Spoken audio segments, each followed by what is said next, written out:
Hello students, we are studying chapter 2 quadratic equations.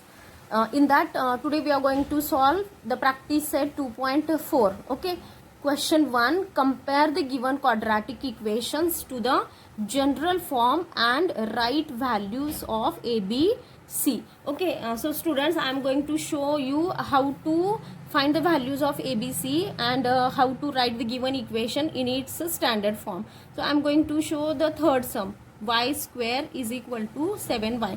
म्हणजे आपण हे थर्ड सम बघूयात. मग या हे एक आपण स्टडी केल्यानंतर तुम्हाला फर्स्ट आणि सेकंड सम इझिली सॉल्व्ह करता येतील. Because first some is given in its standard form, त्याच्या स्टँडर्ड फॉर्ममध्येच दिलं आहे फर्स्ट सम.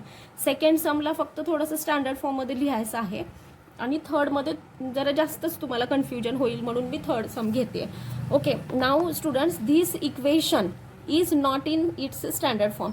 आता मला सांगा, what is the standard form? Okay, standard form of quadratic equation. Standard form of quadratic equation is x square plus bx plus c is equal to 0.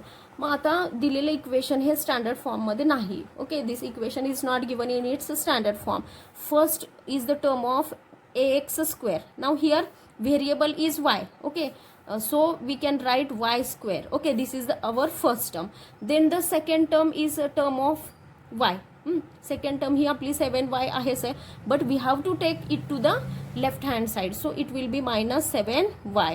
and the constant term is not given. Plus C दिले का इथे constant term कोणती, म्हणजे एखादा number दिलाय का plus किंवा minus लिहून नाही दिलेला. So we are going to take C as 0. Okay, because C is not given, so we are, but we have to write in standard form, so we have to put 0 here.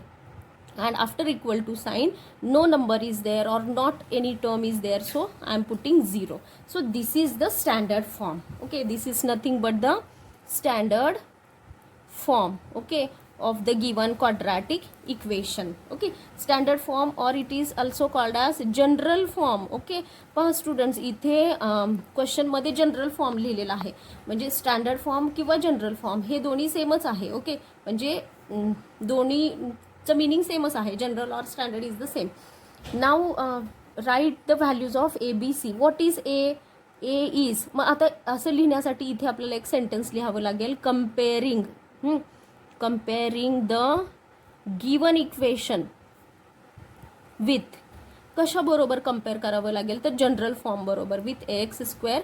आता इथे x square नाही म्हणायचं कारण variable y आहे. So a y square plus b y plus c is equal to 0. So what is A? A is, आता a y square, a y square म्हणजे काय तर वाय स्क्वेअरचा coefficient of y square is a. Now here not any number is given, म्हणजे इथे काहीच Y स्क्वेअरचा coefficient काहीच नाही, म्हणजे कोण असतो तो नेहमी 1च असतो, 0 नाही लिहायचा. Now coefficient of y is b. So it is -7, त्याच्या चिन्हाबरोबर त्याच्या साईन बरोबर त्याला लिहायचं. Okay, and c is 0. मग 0 तुम्ही म्हणाल प्लस 0 लिहायचा का? प्लस लिहिला नाही लिहिला तरी चालतो, आणि 0 असेल तर प्लस मायनस असं काही नसतं, फक्त 0 म्हणजे 0. Okay, so in this way you can solve the first sum. And second question is solve using formula.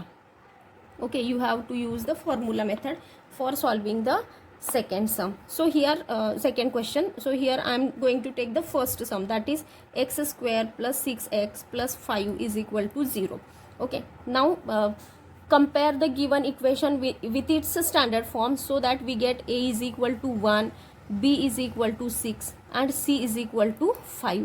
Then afterwards find the value of b square minus 4ac. आता हे b square minus 4ac याला ना डेल्टानी पण represent करतात. Okay, delta म्हणजेच काय असतं? b square minus 4ac ची व्हॅल्यू फाइंड आउट करणं म्हणजेच delta. Okay, so what is b square? b is 6 square minus 4, a is 1, c is 5. Okay, आता इथे मी चिन्ह काहीच नाही, म्हणजे इथे काय असतं? मल्टिप्लिकेशनच असतं. ओके, 6 6 जा 36 मायनस 4 5 जा 20. So after subtraction we get, काय मिळेल सबट्रॅक्शन नंतर? इथे 16. 36 minus 20 is 16. So here value of B square minus 4ac. Okay, now by using formula method. Okay, what is the formula method? By formula method. आपण तिथे एक्झाममध्ये लिहिणं गरजेचं आहे की कोणती मेथड आपण वरती तर सांगितलंय solve using formula. Okay, formula मेथडचं यूज करूनच सॉल्व्ह करायचं आहे. सॉल्व्ह करायचं म्हणजे काय करायचं, to find the roots. Okay, by formula method. But what is the formula, काय आहे आपल्याकडे फॉर्म्युला, तर x is equal to minus b plus minus root b square minus 4ac upon 2a. मग आता याच्यामध्ये डिरेक्टली आपल्याला व्हॅल्यूज पुटअप करायच्या आहेत. Okay, so I am going to put the value minus B. What is B, B is 6, so here -6.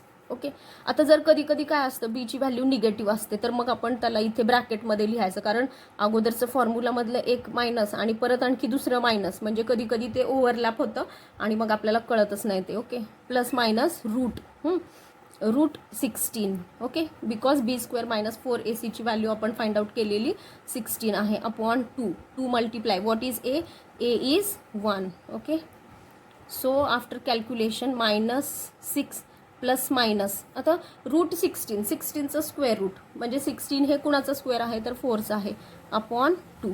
Okay, so X is equal to -6 plus 4 upon 2 और X is equal to -6 minus 4 upon 2, किंवा मग याला आपण alpha आणि beta असं म्हणतो. Okay, so after after calculation -2 upon 2 म्हणजे -6 plus 4 is -2 और x is equal to -10 upon 2. okay, so x is equal to -1 or x is equal to -5.